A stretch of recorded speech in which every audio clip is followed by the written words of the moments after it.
Entrar nesse diálogo de hoje, né, é, a partir dessa fala de Mabel, ressituar exatamente que a trajetória, né, e aí uma palavra que eu vou usar muito hoje, pareada com o nosso livro, é tramas, né?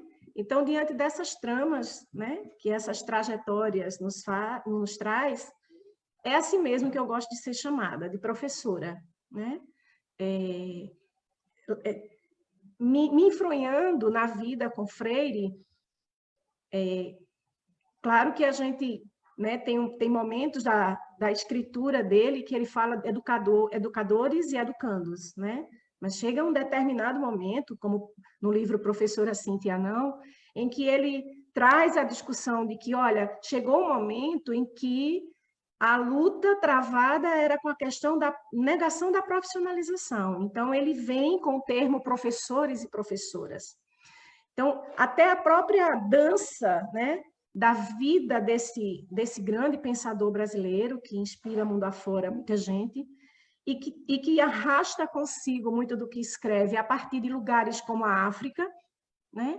Não é à toa que lugares como esse se colam mais rápido ao pensamento desse grande homem, né? Que traz na sua trajetória de luta, né, desde lá de 1920 e pouco, quando nasce, vai vivendo toda a sua existência, essas tramas que, quando chega em Pedagogia da Esperança, que vocês viram, né, que 25 anos depois, Pedagogia da Esperança faz o quê? Ela se reencontra com a Pedagogia do Oprimido. E aí, diante de uma trajetória tão bonita, né, de uma grande contribuição enquanto pensador, ele se reolha. Então, você imagina, né? Como não pensar em sentir essa grandeza, né, de um autor como Paulo Freire, de um teórico como Paulo Freire, de um pensador como Paulo Freire, que, sobretudo, escolheu andar com as pessoas, né?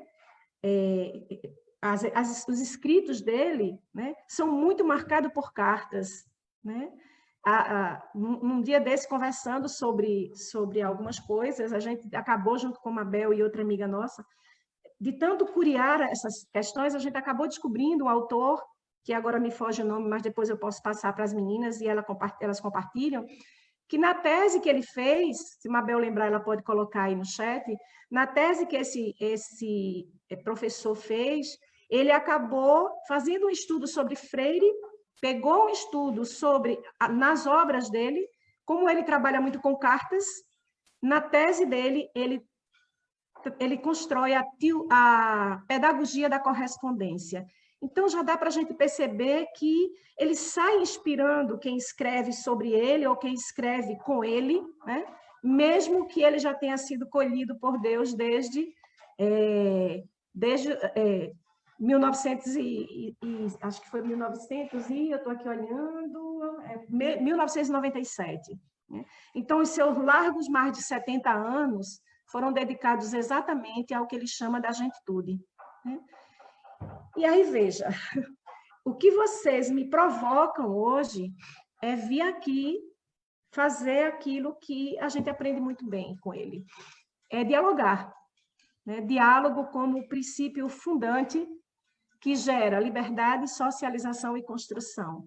Né? Esses são princípios, né, de uma perspectiva dialógica. Esse diálogo como tensão, esse diálogo como confronto de ideias em que confirma e contesta.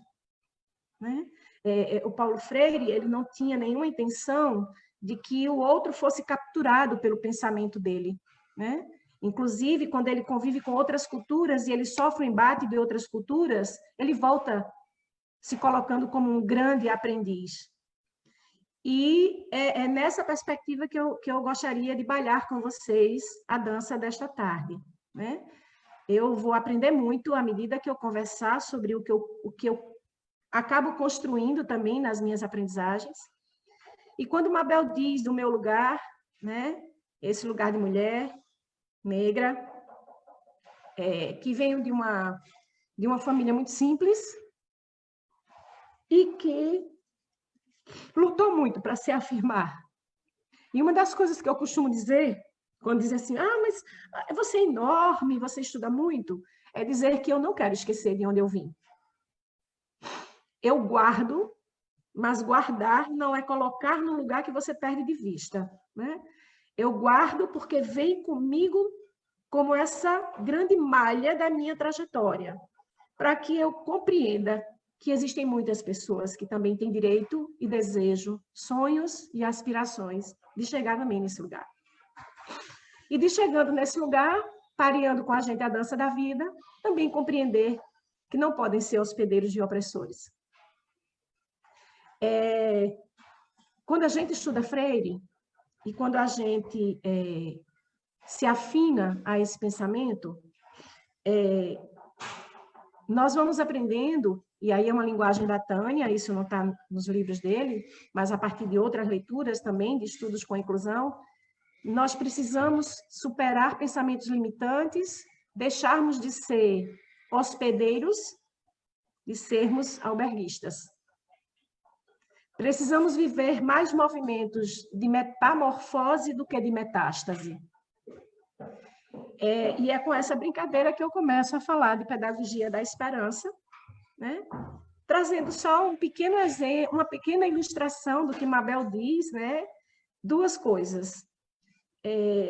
Tem 2 depoimentos da minha vida que me dizem que é bom estar nesse lugar e fazer desse jeito. Ter o meu exemplo, ter a minha palavra corporificada pelo meu exemplo. Essa grande tensão entre o que eu penso e o que eu vivo, que, segundo Freire, precisa ser um exercício permanente, né? Não é que a gente vai dormir querendo ser e amanhece sendo, né? Nós estamos sendo sempre. É uma condição do processo da nossa vida enquanto ser humano. E se é processo, ele não se encerra, né? Ele se constitui e ele se reorganiza. E é por isso que o encontro com as gentes faz com que também decidamos onde nós estamos, que projeto de sociedade a gente quer defender. São perguntas que a gente tem que se fazer, né? Diante das agruras da vida e das desigualdades, qual projeto de sociedade eu quero defender? Com que projeto de sociedade eu vinculo a minha luta enquanto ser humano? E a partir de que agendas eu me filio para fazer essas diferenças nesse processo de superação, de transformação e de libertação? As 2 situações são: uma, quando os alunos que trabalham comigo, eu tenho tentado muito exercitar as questões da linguagem, né? E não dizer os meus, embora eu compreenda tranquilamente quando a gente diz os meus alunos, a minha sala de aula, né? Muita gente diz por posse, muita gente diz por ternura. Mas eu tenho exercitado, diante de muitos lugares onde a gente dialoga, dizer que os alunos que trabalham junto comigo, ou que estudam junto comigo, um deles disse assim: é impossível passar pela porta da sala onde a gente estudou com você e não sentir o cheiro do café. E quando eles dizem isso, né?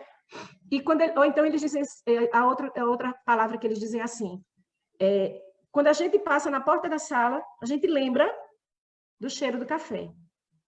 Ou então eles dizem: quando a gente passa numa sala que sente o cheiro do café, a gente pensa: isso é bem Tânia que está dando aula aqui. E do mesmo jeito que eles lembram do cheiro do café que está saindo de uma sala, ou do cheiro do café daquela sala que eles viveram, eles também levam as outras questões. A outra situação, né, da apresentação um pouco de quem eu sou e de como me faz bem viver assim, é o Everaldo, que vocês conhecem, né? Muitos de vocês conhecem, porque ele já partilha com a gente, e é o meu parceiro do Freireando com a Vida. Inclusive, a nossa live de segunda-feira é mais um desafio, porque nós estamos ousando, na live, abrir ela de maneira interativa, E nós estamos mandando para as pessoas que se inscrevem e dizem que sim, quero participar na live interativamente, em tempo real. A gente mandou o 4º capítulo do livro Educação como Prática de Liberdade, e eles têm que nos dar 2 discussões desse livro, e a partir delas eles vão ser convidados ou vão se lançar a entrar na sala. É mais uma perspectiva de nós provocarmos esse encontro da pessoa estudando, se debruçando sobre ele, fazendo suas elaborações, porque construir isso não é se emprenhar pelos ouvidos, não pode ser, né?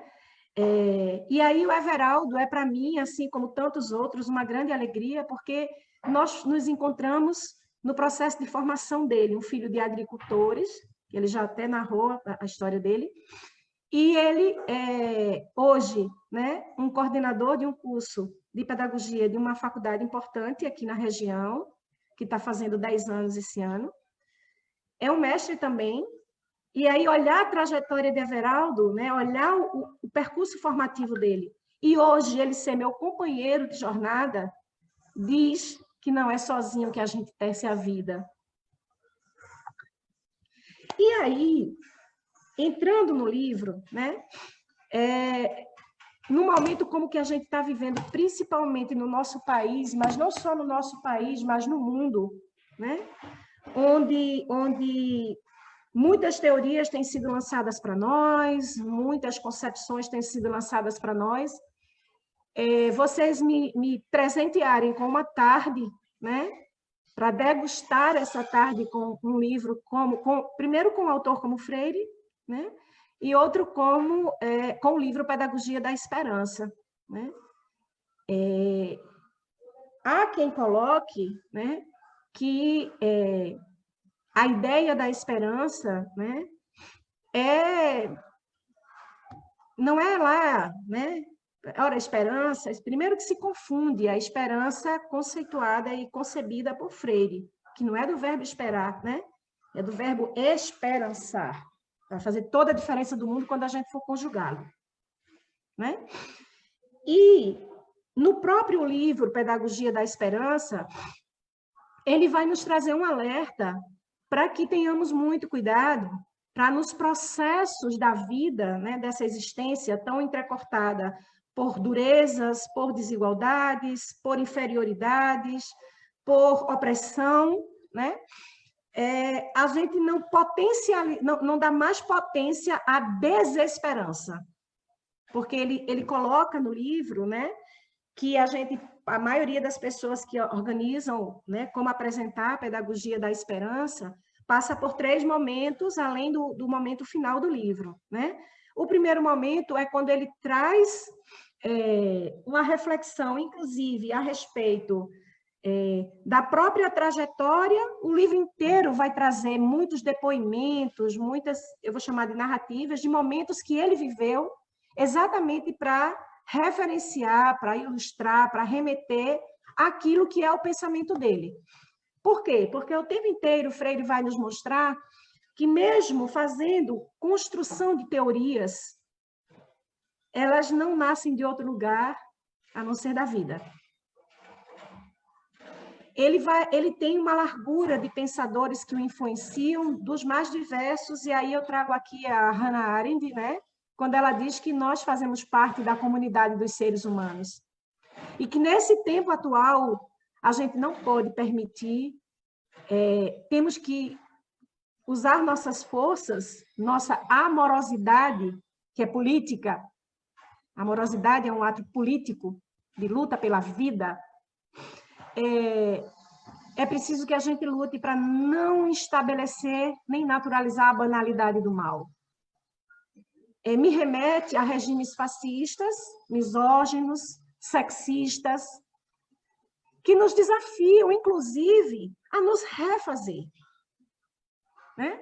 Mas nos refazer, inclusive, pensando que se a trajetória que eu tenho, se os movimentos da vida onde eu vivo, eles me dizem e me atravessam, como que eu vou exercitar isso que a cotidianidade, que o senso comum traz, e o processo que eu vivo de maneira crítica e reflexiva para construir um outro pensamento sobre isso.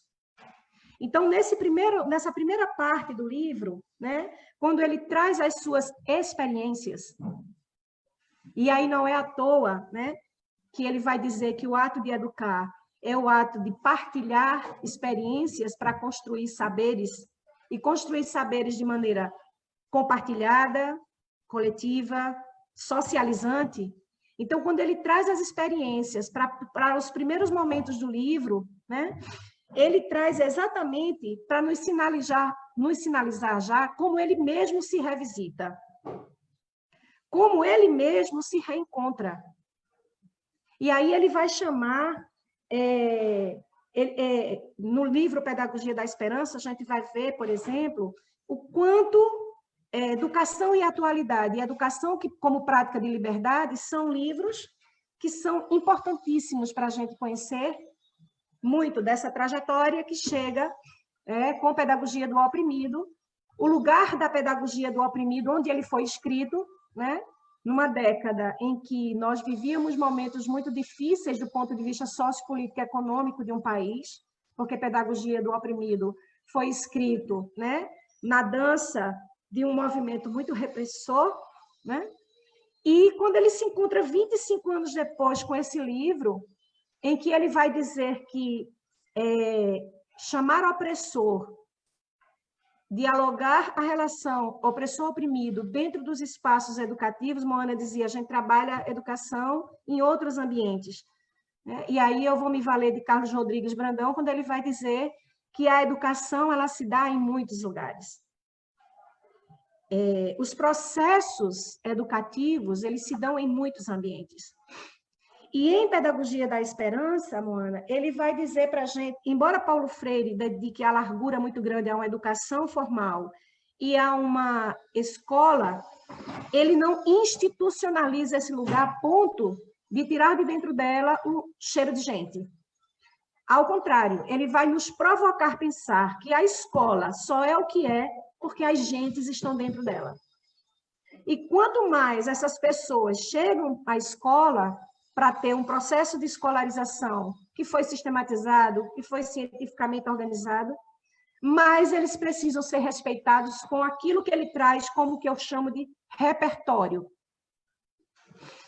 Toda vez que qualquer ambiente que se deseja educativo nega, sonega ou minoriza aquilo que a pessoa traz como seu repertório, ela diz que ele é um sujeito para menos.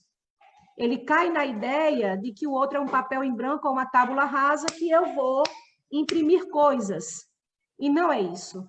Quando Freire, no próprio livro Pedagogia da Esperança, ele traz as experiências e as suas histórias da infância e da adolescência para se reencontrar, ele nos diz que a nossa própria capacidade de repensar e pensar a vida, esteja em tempos ou espaços diferentes, é ressituá-la. E ressituá-la para que nós tenhamos, no tempo presente, capacidade de olhar criticamente. De olhar aquilo que a gente tem no repertório, que a gente tem na trajetória, que a gente tem nas experiências, a possibilidade de nos afirmar como somos, naquilo que a gente acredita, ou de ressignificar alguma coisa que a gente fez, viu ou viveu e que fere um tempo que nos exige novas compreensões. Então, no primeiro momento do livro, e aí eu vou compartilhar minha tela agora, tá certo?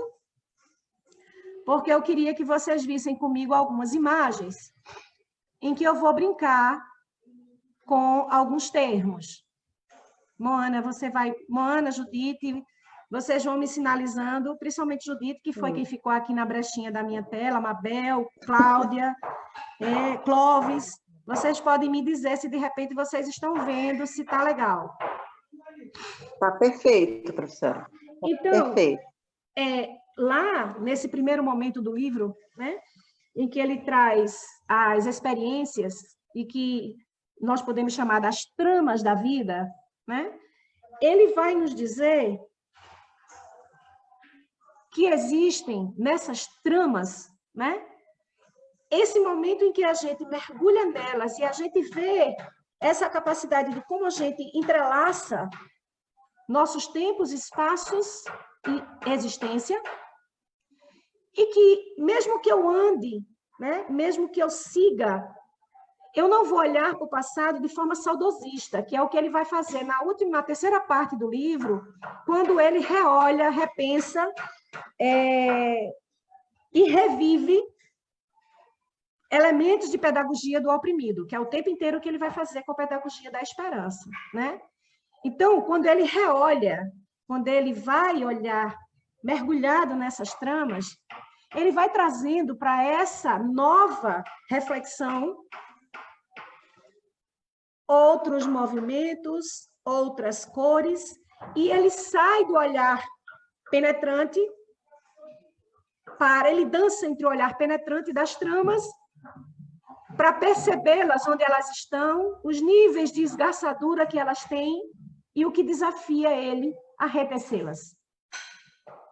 E aí eu brinquei com essas duas imagens, que eu penso que vocês estão, né? Eu penso sim, que vocês estão, né?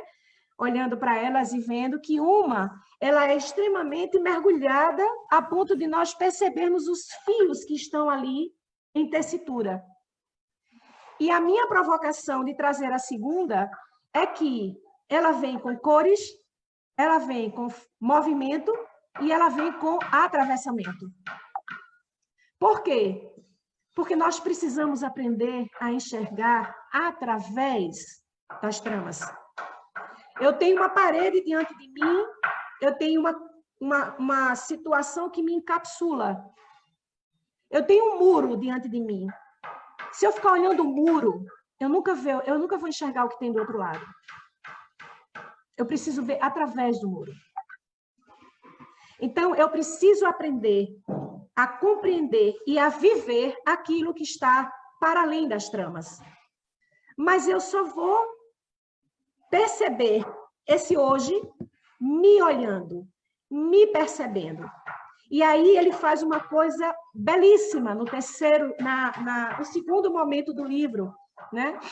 Que quando ele reolha, por conta das críticas que ele recebe lá em Pedagogia do Oprimido, diante da linguagem que ele usa, porque, para ele, os homens, a história dos homens, porque os homens precisam transformar a realidade. Quando ele se referia aos homens, para ele, as mulheres estavam contempladas. Mas ele recebe muitas críticas. E nesse momento do livro, exatamente reolhando essas tramas em profundidade e percebendo através dela, e eu fiz questão de ter uma janela ali para a gente ver que tudo se abre, né? Não é olhar o passado como saudosista, nem com arrogância de dizer, é isso mesmo, eu vou reafirmar, acabou-se, tem que me enquadrar nesse modelo, e é isso que eu sou. Esse homem, de uma grandeza de conhecimento e de saberes, ele olha e diz, não, eu peço até desculpas, porque a linguagem e a dimensão ideológica, política, que essa linguagem traz nas lutas, e olha que ele escreveu Pedagogia da Esperança na década de 90, nós já estamos aí há bem mais tempo, né? Nas lutas com as questões da mulher, do gênero, do feminismo. E aí ele vai dizer que, enquanto linguagem for esse lugar que também pode oprimir, for esse lugar que também pode negar a presença da luta política de outra pessoa, ela precisa também ser revisitada. E aí ele se desculpa, e nesse momento do livro, ele vai nos trazer, ele acolhe de maneira reflexiva, reolhando essas tramas, trançando outras perspectivas, e ele vai dizer que, se existia uma escrita machista, ele reflete sobre ela, e ele vai chamar professores e professoras, homens e mulheres e homens. É nesse fio de grandeza, né, que eu volto, e eu vou sempre dançar, tá? Eu não vou fazer uma questão etapística. Então, eu volto para a primeira parte, Quando ele vai para a segunda parte, que eu trouxe como esse momento em que ele recebe a crítica de uma escrita muito machista e pega uma questão da linguagem, e ele vai para aquelas tramas, volta para suas experiências, repensa e se reorganiza e diz: eu realmente cometi algumas dessas questões e é tempo de corrigi-las, é tempo de redimensioná-las. Porque ele vai sempre estar dizendo que nós podemos ser mais. Então, nós somos seres de transformação. Por isso, a minha brincadeira entre metástase e metamorfose. Não criemos processos humanos em que a gente vive metástase, que a gente gera processos que se destroem. É preciso que a gente crie metamorfoses. Né? Eu gosto muito de brincar com bichos e coisas, assim como ele fala, né, da natureza. E aí eu me peguei, eu sempre gostei muito de orquídeas. Uma vez eu assisti um filme que dizia porque elas são mais caras e mais raras, e eu fiquei pensando, nossa, como é que eu, que gosto do chão, vou querer uma flor que é mais cara e mais rara? Então eu fui em busca de outra significação para continuar amando as orquídeas, porque eu não me contentei simplesmente porque ela ser cara e rara, o que é bonito. Mas o que me fez continuar apaixonada por orquídeas e continuar seguindo num princípio importante, porque, veja, quando o que nos difere são questões culturais, educacionais, financeiras, geoespaciais, nós superamos e dançamos juntas e juntos. Porque essas diferenças são só diferenças. Não é porque eu sou rica e o outro é pobre que eu não danço com ele. Eu falo para a academia do mesmo jeito que eu tomo sopa de peixe na casa de seu Manuel do Salgado, que é um bairro dos mais populares que a gente tem aqui na cidade. E eu aprendo grandes exemplos de vida naquele lugar, tanto quanto eu aprendo na academia. E aí eu me peguei descobrindo que existe uma coisa belíssima na orquídea. A orquídea, ela sempre é colocada em outra planta, não é? Para coexistirem. Ela não suga a planta. Elas se retroalimentam para que as duas tenham mais vida. Diferente de outras plantas, como trepadeiras, que, quando elas se unem, elas sugam tanto que elas se matam. Então, eu ressignifiquei, respeitando a pessoa que me disse que gostava de orquídea, que era cara e rara, e eu ressignifiquei, ou seja, eu fui nas minhas tramas para não ferir aquilo que eu acredito que são meus princípios e valores. Esses não são negociáveis? Esses não são negociáveis. Meus princípios éticos, meus princípios políticos, eu até discuto os princípios políticos, mas os meus valores éticos, eles não podem ser negociados, porque eles principiam a minha vida para me dizer exatamente quem sou. E aí eu não vou ser capturada. E nesse primeiro momento, voltando para o primeiro momento do livro, quando ele está falando lá das suas experiências, né, ele vai dizer que um saber crítico precisa ser aquele que vai possibilitar soldaduras e ligaduras. Quando eu trabalho com um livro na versão digitalizada, está na página 10. Não sei se algum de vocês ou alguma de vocês tem um livro, eu agora estou sem o meu, porque meu material está todo na universidade, que está fechada. Se vocês tivessem com um de vocês, eu com o meu aqui, a gente poderia parear melhor. Mas, nesse momento, quando ele diz que o saber crítico vai possibilitar soldar coisas, inclusive porque muitos conhecimentos estão desligados. Eu estava assistindo uma entrevista dele, em que ele diz que dele mesmo, eu tenho várias, se vocês quiserem, depois eu compartilho, mas é fácil de achar, em que ele diz que já foi chamado de, ou foi dito que o livro Pedagogia do Oprimido era um livro que falava de um pedagogo burguês ou elitista, né? E aí ele diz, por que a gente não tem que ler? Nós temos que ler. Nós temos que saber de outros sistemas políticos, de outros sistemas econômicos, para além daquele que a gente defende. Isso não vai fazer com que a gente fique em dúvida de quem a gente é, nem do lugar que a gente pousa. E aí, quando ele falou nessa questão das experiências, né? E tem um termo lá que eu acho lindo, que ele chama a porta da zona do sertão de Pernambuco, porque ele anda por muitos lugares, né? Eu fiquei apaixonada quando eu vi uma vez essa imagem. Eu penso que você... E aí, olha, eu, enxerida, né, junto com o pessoal de uma sociomuseologia, me atrevi a trazer um artefato. Não fiz nenhuma questão de botar muitos créditos, mas eu tenho de onde eles foram. Eu não trouxe essa imagem por acaso, tá? Eu trouxe essa imagem, primeiro, para me parear com vocês, porque é sempre muito importante o sentido do que você discute estar fazendo sentido para o lugar onde você está. Então, trazer um artefato para mim me dava a sensação de que, estando num grupo tão bonito como esse, dentro do campo da sociomuseologia, e ao dizer que a discussão ela tem essa, né, transitória relação com os movimentos históricos, ontológicos do ser, essa imagem, para mim, com esse pensamento das soldaduras e das ligaduras, ela é muito especial. Porque, veja, existem elementos na vida que nos colocam diante dos trincamentos. Vocês têm uma autora que eu me apaixonei por ela, por um livro que Mabel me mandou, que trata sobre as fendas.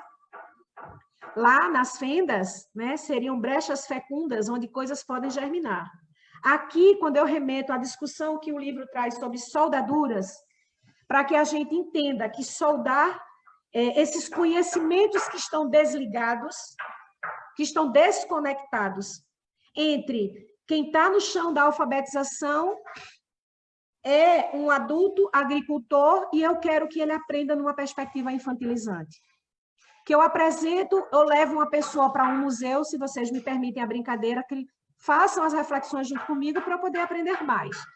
Mas eu levo alguém para um museu simplesmente como um passeio divagante e decorativo, e eles saem de lá mais arrasados do que foram. Sem entender o que tinha lá, sem ser capaz de descortinar a compreensão do que significa estar num lugar tão bonito como esse.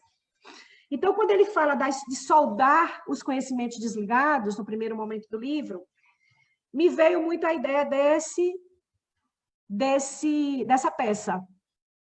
Porque numa cultura ocidental, e aí a gente vai salvar as devidas proporções, né? Eles reconstituem colocando ouro. Tá dando para ver? Pode botar só um ok assim. Na minha tela está aparecendo Judite, Mabel, Clóvis. Esse momento, eu trouxe essa brincadeira para a gente, porque soldar não é aquele movimento que a gente obriga a duas coisas se ligarem de maneira forçosa, sem que elas tenham direito a uma tensão. Então, na hora que eu vi essa peça, eu digo, ela vai, esse jarro, né? Eu digo, isso vai entrar dentro das minhas conversas sobre soldaduras e ligaduras. Por quê? O ouro é preciosíssimo. Mas aqui, a valoração que eu queria que a gente enxergasse nesse ouro não é da cifra. Eu queria que a gente compreendesse, ou eu desejo, gostaria, que nós compreendêssemos a partir de uma outra valoração. Tá? É algo tão importante que, ao invés de fazer um anel para ostentar a riqueza do ouro, eu uso para reconectar uma peça. E nessa explicação da cultura oriental, eles vão dizer que algo que já tem uma história tão grande, que já nos disse tantas coisas importantes e que representa algo belo, ou algo que teve investidas de sofrimentos, restaurar isso com aquilo que nós temos de mais precioso, de mais importante, e que vai deixar claro, que não restaurei para que fosse imperceptível. Eu restaurei para que fique claro, para que seja possível enxergar que essa nova soldadura, que essa nova ligadura registra o meu respeito e o meu reconhecimento na grandeza do que ali estava trincado, do que ali estava desligado. E aí quem olhar para ali vai saber dos processos que aquilo viveu. É nessa perspectiva que eu queria brincar com essa imagem. E eu não estou fazendo aqui nenhuma afronta a restauradores, tá? Eu estou fazendo uma reflexão. Então, há que a gente pensar, né, que esse momento das soldaduras e das ligaduras, das conexões entre conhecimentos desligados, me remete também a muitas pessoas que confundem ou que ainda não se enfronharam, né, de maneira significativa, ou que fazem opções política, teórica diferente, de compreender que, quando nós fazemos as reconexões, quando nós olhamos através das tramas, das nossas experiências da nossa vida, quando nos reolhamos, e inclusive para afirmar e reafirmar que é esse lugar que eu quero, né? Mas esse lugar que eu quero hoje me desafia a novas aprendizagens, como ele faz com a questão da crítica da linguagem machista, e ele traz o reconhecimento da mulher nos seus escritos, não da mulher, mas do lugar, né?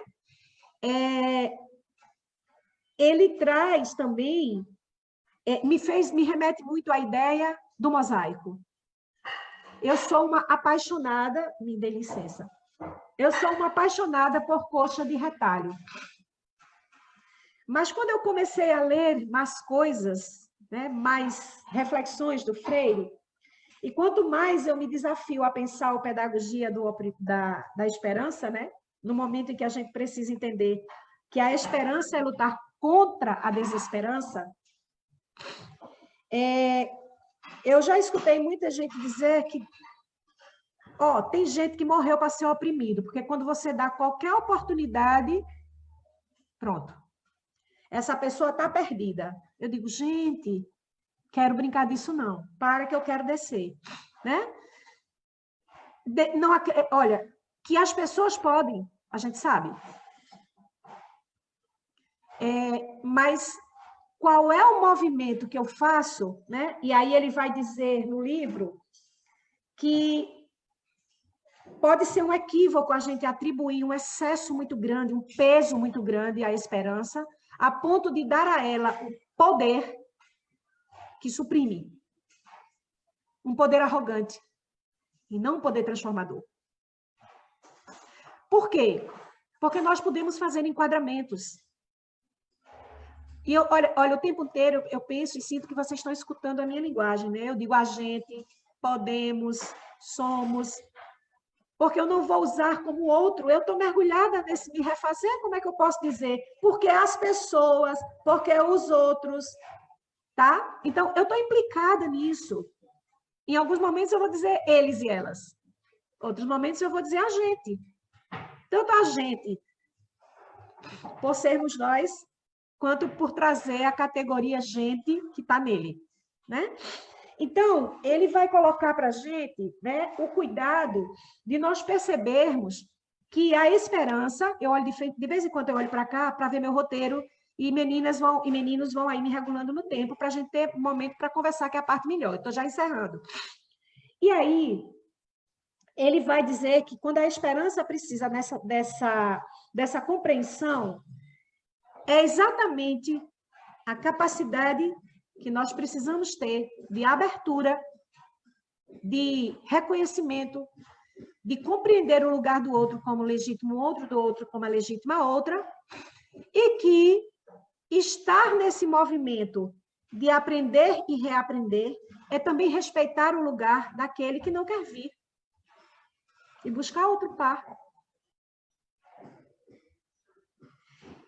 Parear com quem tem similitudes é muito fácil, mas é desafiador dialogar com essas diferenças. Eu costumo dizer para os alunos e para as alunas que se a gente já tivesse pelo menos 10% de quem tira 10 nas apresentações dos trabalhos das teorias mais transformadoras e críticas, teríamos transformado a realidade. Aí eles dizem, a gente vai ler isso de novo. Eu digo, vai. Porque a gente não está fazendo por repetição. Nós estamos fazendo por retomada reflexiva. Porque se a gente deixar de olhar aquilo que a gente ainda não deu conta de redimensionar, de transformar, de ressignificar, de desconstruir, nós continuaremos à margem de nós mesmas, como diz a poesia. Então, reencontrar um texto, reencontrar as nossas tramas, não é nos repetir, é nos reolhar reflexivamente. E aí, nesse momento, né, quando ele vai dizer que é preciso que a gente tenha muito cuidado com a maneira como a gente vê a esperança, porque na última parte do livro, ele vai dizer que a esperança é o elemento fundamental para se recuperar a utopia e o sonho possível. E aí, veja, tem um livro que eu penso que vocês conhecem, né, que é o Biobibliografando, né, em que tem um momento aqui no livro, adoro ficar com o livro aberto, quando ele vai dizer que a dança do conhecimento é interdisciplinar, é entre gentes, e que esse processo da educação e da dinâmica da vida humana é um ato político, é um ato de conhecimento e é um ato criador. Quando ele vai dizer que a utopia, né, quando a parte que escreve aqui, né, diz assim, Paulo Freire foi chamado certa vez de andarilho da utopia. A utopia estimula a busca ao denunciar uma certa realidade, a realidade vivida. Temos em mente a conquista de uma outra realidade, uma realidade projetada. Essa outra realidade é a utopia. A utopia situa-se no horizonte da experiência vivida. Então, mesmo que eu esteja aqui, se eu olho um horizonte, eu preciso traçar quais são as agendas, as pautas, as lutas que vão me dizer que aquilo que eu desejo não é simplesmente a utopia e o sonho como algo delirante e histérico, nem estéril. É com toda a poesia que nos reveste, é com todos os lugares que pulsam a possibilidade da gente ser mais e não ser menos, que é o que ele vai dizer quando ele fala da esperança, e aí eu vou quase encerrando, ele vai dizer que esperança é prática. Nós podemos conversar e nos fundamentar para lastrearmos sobre esperança, mas nós precisamos viver a esperança. E ele diz que para isso a gente vai ter que fazer enfrentamentos que ele vai chamar das situações limites, lá no livro, como para os atos limites. Nós vamos sair das situações limites e vamos superar com os atos limites. E aí ele vai dizer que é exatamente os atos limite que vão transpor a fronteira entre o ser e o ser mais, que vão nos possibilitar, né, derrubarmos as situações limites que fazem com que caiamos sempre na esfarrela do ser menos. Não devemos nos contentar com isso. Por isso a nossa indignação. E aí ele tem a pedagogia da indignação. Ele vai dizer que esses atos limites precisam assumir uma postura crítica diante do mundo, negar o lado e as ações das dimensões dominantes. Vocês sabem que palavras como essa, opressor, dominante, proletário, estão na linguagem, né, e na esteira da tessitura do que Freire escreve, porque ele instala essas, né, expressões.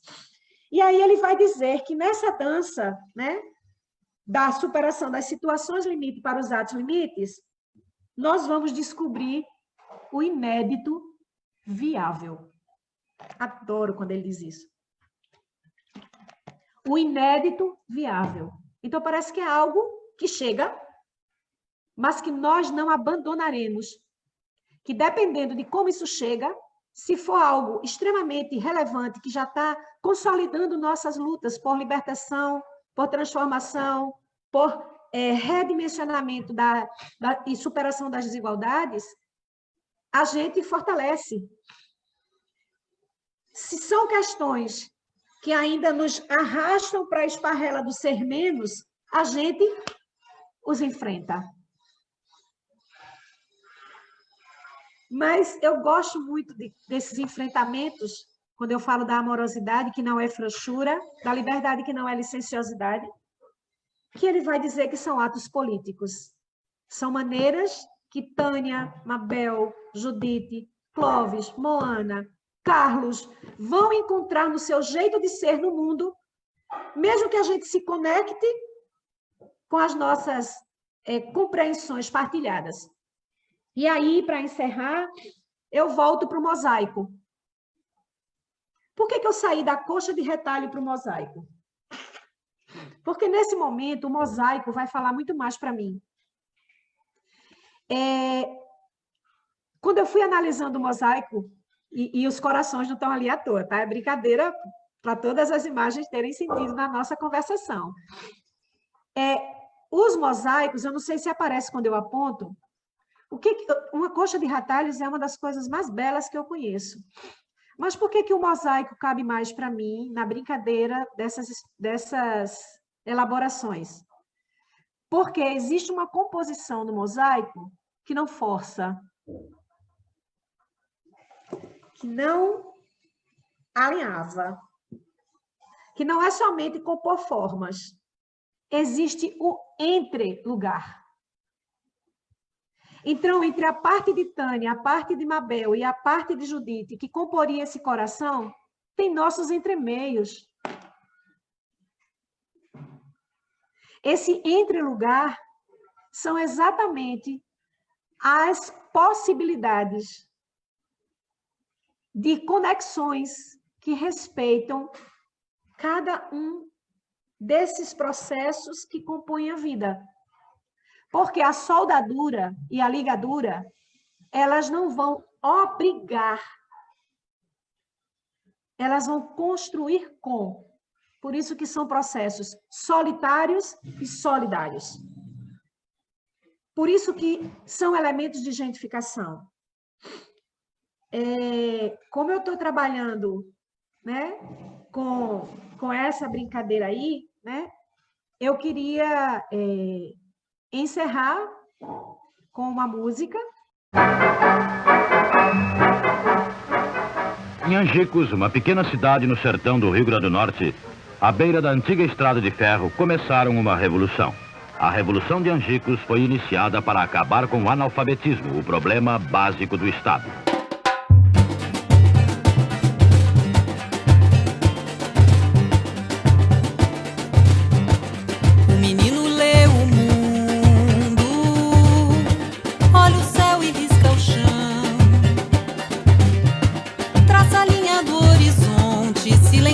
Vai à fonte, dança solto na amplidão. Brinca, canta, segue, vive, vai crescendo o homem livre sob o sol de Jaboatão. No Recife se fez mestre, em Angicos ele acende um farol que vai bem fundo, uma luz feita pro mundo de uma nova educação. Canta a bela melodia, traz a velha fantasia, rompe com qualquer prisão. Sua voz se faz canção, seu olhar abre horizontes,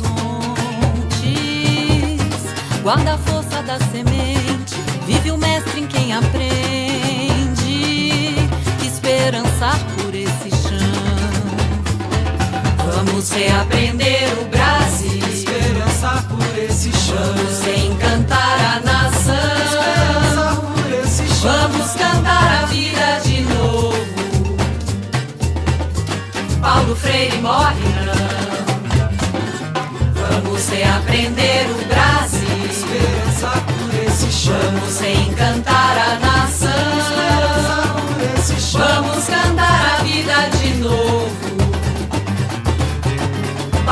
Freire morre não. Vamos reaprender o Brasil. Esperança por esse chão. Vamos reencantar a nação. Esperança por esse chão. Vamos cantar a vida de novo. Paulo Freire morre não. O menino lê o mundo, olha o céu e risca o chão. Risca o chão. Traça a linha do horizonte, silencia, vai à fonte, dança solto na amplidão. Brinca, canta, segue, vive, vai crescendo o homem livre sob o sol de Jaboatão. No Recife se fez mestre, em Angicos ele acende um farol que vai bem fundo, uma luz feita pro mundo de uma nova educação. Canta a bela melodia, traz a velha fantasia, rompe com qualquer prisão. Sua voz se faz canção, seu olhar abre horizontes, guarda a força da semente, vive o mestre em quem aprende, esperançar por esse chão. Vamos reaprender o Brasil. Esperança por esse chão. Vamos reencantar a nação. Esperança por esse chão. Vamos cantar a vida de novo. Paulo Freire morre não. Vamos reaprender o Brasil. Esperança por esse chão. Vamos reencantar a nação. Esperança por esse chão. Vamos cantar a vida de novo. Paulo Freire morre não. Vamos reaprender o Brasil. Esperança por esse chão. Vamos reencantar a nação. Esperança por esse chão. Vamos cantar a vida de novo. Paulo Freire morre não. Paulo Freire morre não. Paulo Freire morre não. Paulo Freire morre